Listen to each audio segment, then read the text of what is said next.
10,000 reasons to say I love you. 10,000 reasons to show that you care. 10,000 reasons to thank your spouse. 10,000 reasons to hug your child. 10,000 reasons to affirm your friend. Most of all, 10,000 reasons to praise God for all that He has given you today. As you start your day right, here are 10,000 reasons and more to be a blessing to someone today. 10,000 reasons and more.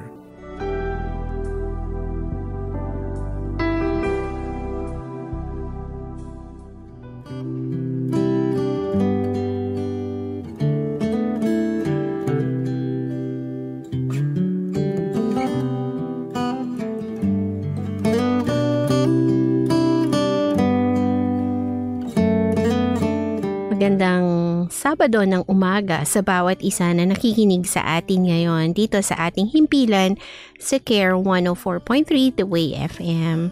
Kami po ay nagagalak na kayo ay kasama sa paninimula ng ating Sabado ng umaga dito sa ating estasyon.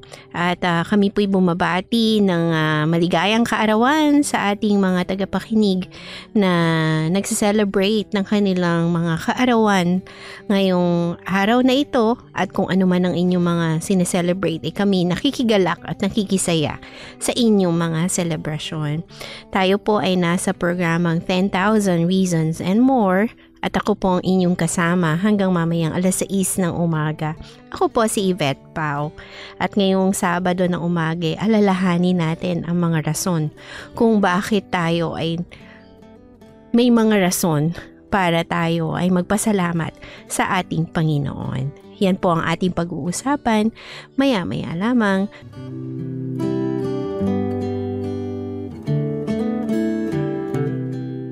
Ang kapangyarihan ng pasasalamat. Ang nasusulat sa 1 Thessalonians chapter 5 verse 18.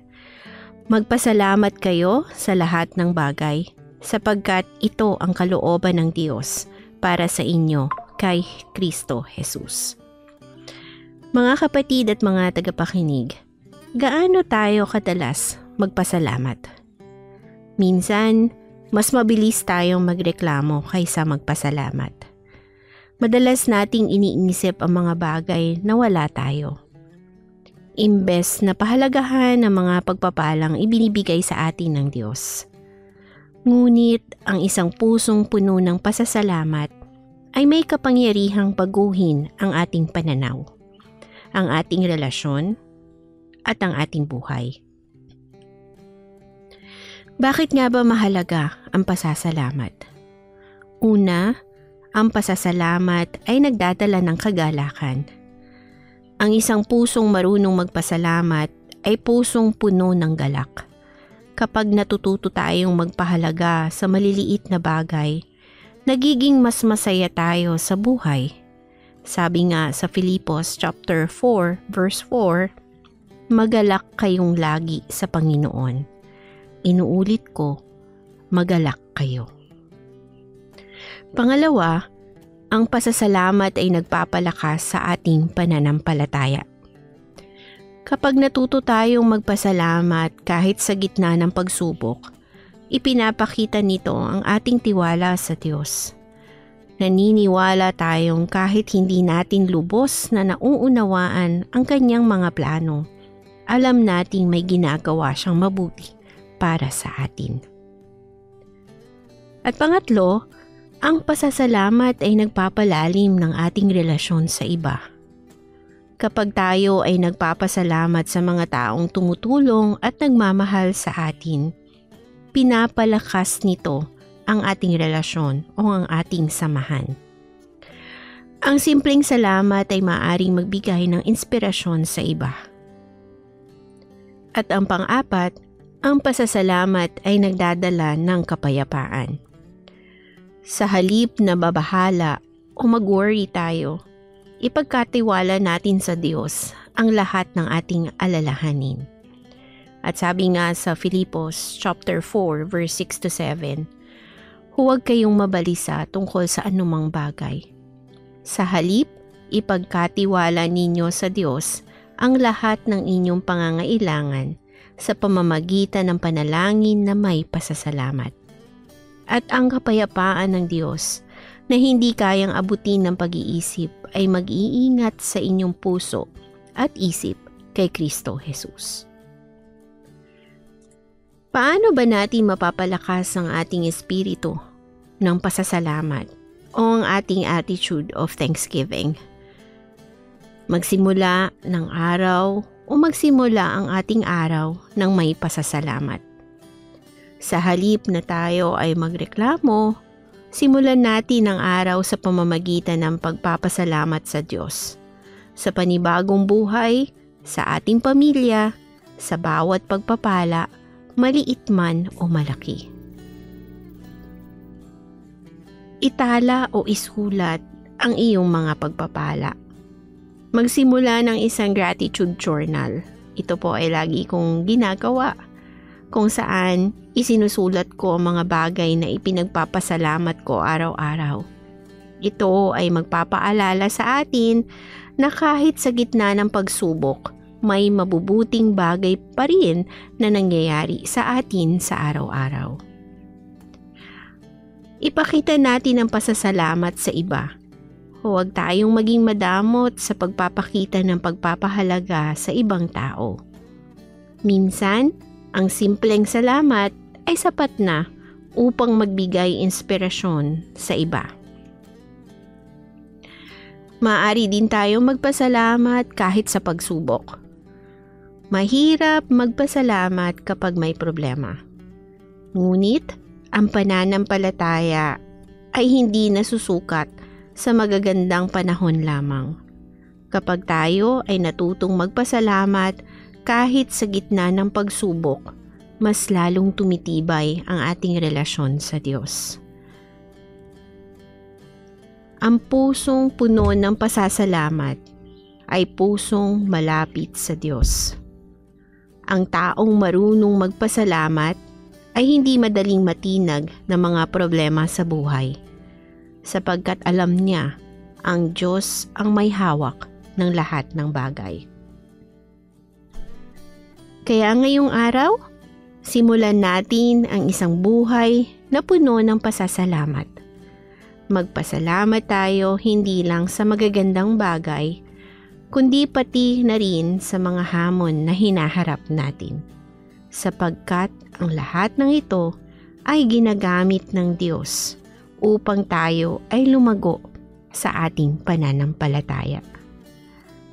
Sabi nga sa awit 107 verse 1, "O magpasalamat kayo sa Panginoon, sapagkat siya'y mabuti, sapagkat ang kanyang awa ay magpakailanman."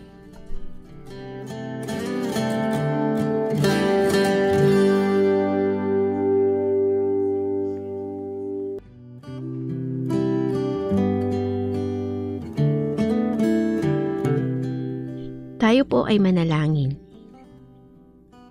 Aming mapagmahal at makapangyarihang Diyos, today, kami po ay lumalapit sa iyo na nagpapakumbaba at may pusong puno ng pasasalamat.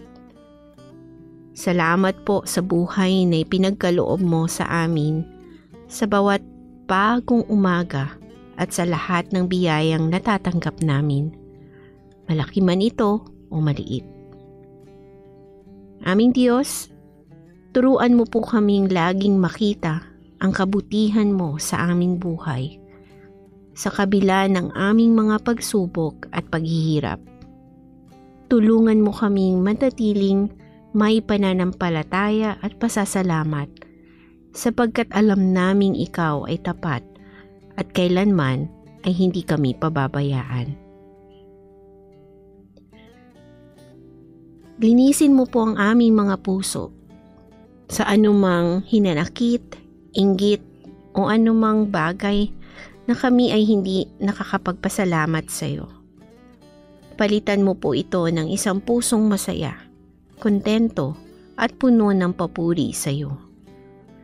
Tulungan mo kaming makita ang kagandahan ng bawat sitwasyon upang sa halip na kami ay mag-alala, kami ay magtiwala at magpasalamat sa iyong dakilang plano.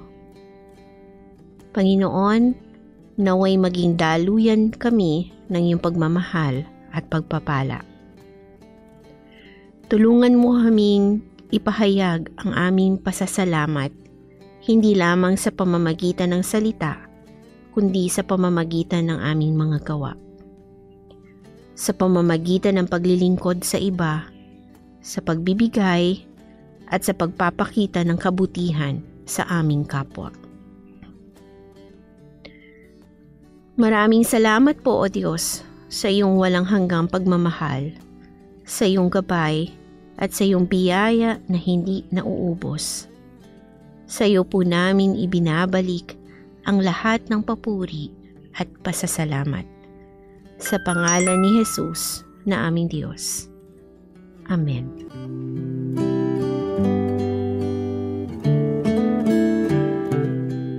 Maraming salamat sa ating mga nakasama ngayon dito sa ating programang 10,000 Reasons and More. At ngayon ay napakinggan natin ang mga awitin na puno ng pagpapasalamat sa ating Panginoon, pagbibigay ng papuri at pagbabalik ng puso na mayroong pasasalamat sa Kanya. Kaya mga ka-Carrian, sa ating mga tagapakinig, patuloy natin na gamitin ang bawat buhay na ipinagkaloob, ang bawat araw na ibinibigay sa atin ng Panginoon, na may pusong nagpapasalamat at na magpapasalamat dahil ang Diyos natin ay tapat. Magandang umaga.